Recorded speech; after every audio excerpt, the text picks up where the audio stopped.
So ayan guys, RC919 guys. So kinonvert natin itong Mio na to into direct injected mismo sa block. So tignan mo dyan guys, meron kang injection guys. So tignan natin kung gagana ba. So ito, RC919 yung langis na gamit natin, siyempre scooter. So maraming salamat RC919 sa palaging suporta sa atin. Let's go! Thank you so much. Ayan o, zoom mo dyan. Ayan o, as you can see, ayan yung injection.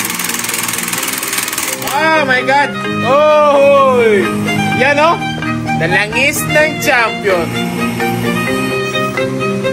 So ayan, makikita nyo guys yan o.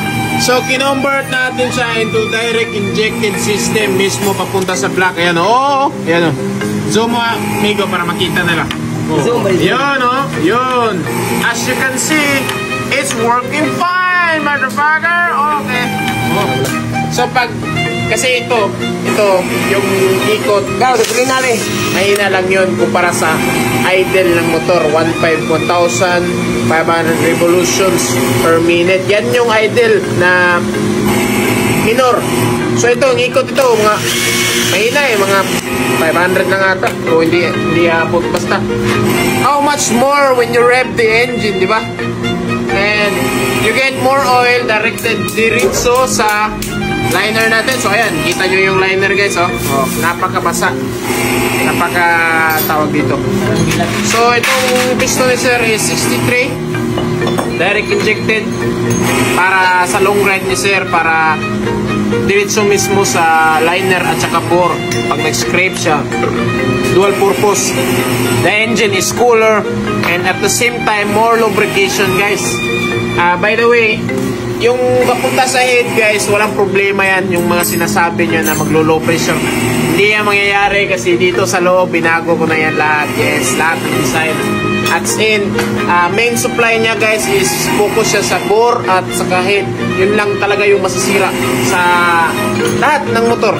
Kasi dito sa crank and rod, meron naman itong centrifugal yung saan guys. Yun, nagpo-force yun na papasok doon, po-force yun ng sa centrifugal force papunta sa conrad. So ma-force yun ng ganyan, meron sa supply.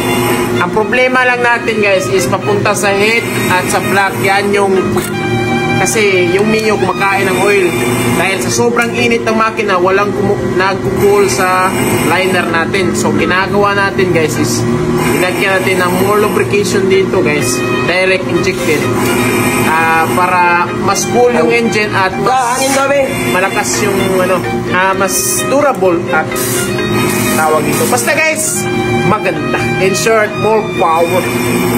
The cooler the engine, the more power you get. Yes.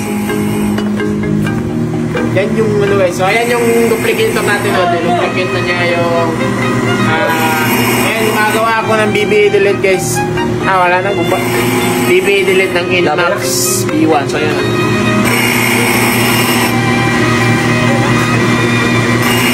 Alright.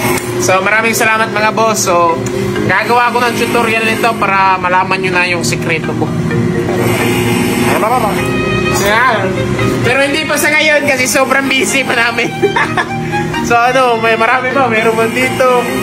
Meron pa akong mga ginagawa dito. Hindi ko na alam kung gagawin. Lahat po hindi. Ayan o. Sana mawalik na si Duterte. Kananali kong kadlawon. Ayan o.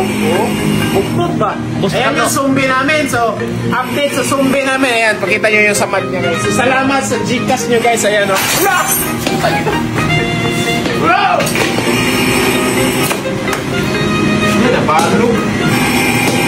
So anyway guys, okay. So maraming salamat. So maraming salamat sa Gcash nyo guys. Ayan, tignan nyo yung zombie namin. Oy, good condition.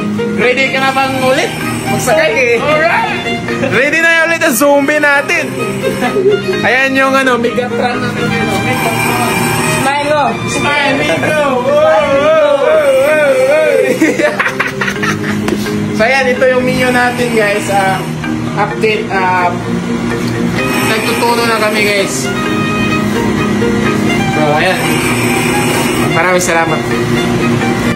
So ayan guys, papaandar na natin yung Mio na 63 na sinasabi ko sa inyo na, you know. So check natin yung oil pump kung malakas ba sa head. Kung walang lumabas sa head na oil, meaning palpak yung gawa natin and we're a fucking failure, okay? Check natin. Check mo, Brad. Sige, Brad. Muna, Brad, before we start the engine. Before you destroy the engine. Ayan. Oh! Okay, ayan. Diet lang. Isa ka nag-vlog. So ayan mga boss, ayan start na ni Jameson. Sige. Sige, kadar mo, Brad. Uy, sira yung starter. Uy. Battery. Pati sira yung starter gear niyan. Okay, jump shit mo. Okay. Sige.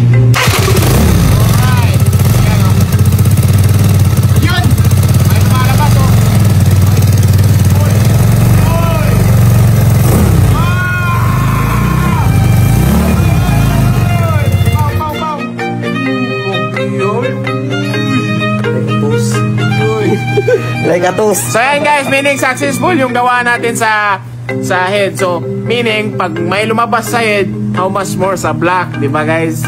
So ayan, this engine is safe na, goods na. Pwede na itong ilong ride or kahit anong gawin ni boss. Pwede na. Ayan yung Mio niya. Boss, goods na yung isa. Yung isa na lang. Yan yung isa kasi. So break-in muna ni Jimson ito. Isang araw lang break-in. So ayan goods, maraming salamat mga boss. So stay tuned.